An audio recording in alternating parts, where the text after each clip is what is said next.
کیا آپ جانتے ہیں کہ ہم اپنے بچوں کا سب سے قیمتی تحفہ ان کا تجسس خود اپنے ہاتھوں مار دیتے ہیں؟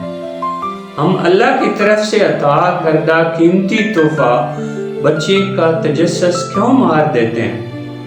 اس کا کیا، کیوں، کیسے کی وجہ سے بچہ سیکھتا ہے لیکن ہم اسے مار دیتے ہیں۔ کیا ہم جان بوجھ کر ایسا کرتے ہیں یا بے علمی اور ناسمجھی کی وجہ سے ایسا کرتے ہیں؟ یہ سب جانیے اس ویڈیو میں۔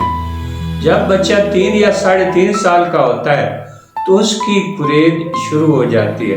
ایک کھلونا بھی ملے تو کھول کر دیکھتا ہے کہ اس کے اندر کیا ہے۔ وہ ارد گرد کی دنیا کے بارے میں جاننے کے لیے سوال کرتا ہے۔ یہ وہ وقت ہوتا ہے جب بچے کی کیا، کیوں، کیسے کا تسلی بخش جواب دیا جائے۔ والدین تسلی بخش جواب کیوں نہیں دیتے؟ وہ بچے کے ساتھ بات کرنے سے زیادہ ضروری دوسرے کاموں کو سمجھتے ہیں۔ ان میں بولنے کی مہارت نہیں ہوتی۔ کسی ذہنی دباؤ کی وجہ سے وہ خاموش رہنے کے عادی ہو جاتے ہیں۔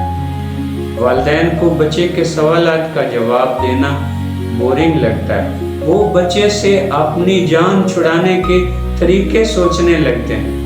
والدین اکثر اس کی شرارتوں اور شوقیوں سے تنگ آ کر اسے اسکول بھیج دیتے ہیں تاکہ ذہنی سکون حاصل کر سکیں۔ اسکول میں بچے کے ساتھ کسی کا قلبی تعلق نہیں ہوتا۔ بچے سے وہ محبت نہیں ہوتی جو والدین کو بچے سے ہوتی ہے۔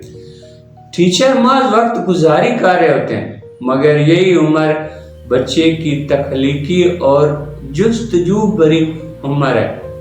لیکن اسکول کی روٹین اور ہوم ورک کا دباؤ تجسس کو ختم کر دیتا ہے۔ والدین کا اصل کردار یہ ہے کہ اس عمر میں بچے کی تخلیق کو روکا نہ جائے بلکہ اسے کھلنے دیا جائے۔ یاد رکھیں، بچپن کی معصوم جستجو ہی آنے والے کل کی بڑی کامیابی کا بیج ہے۔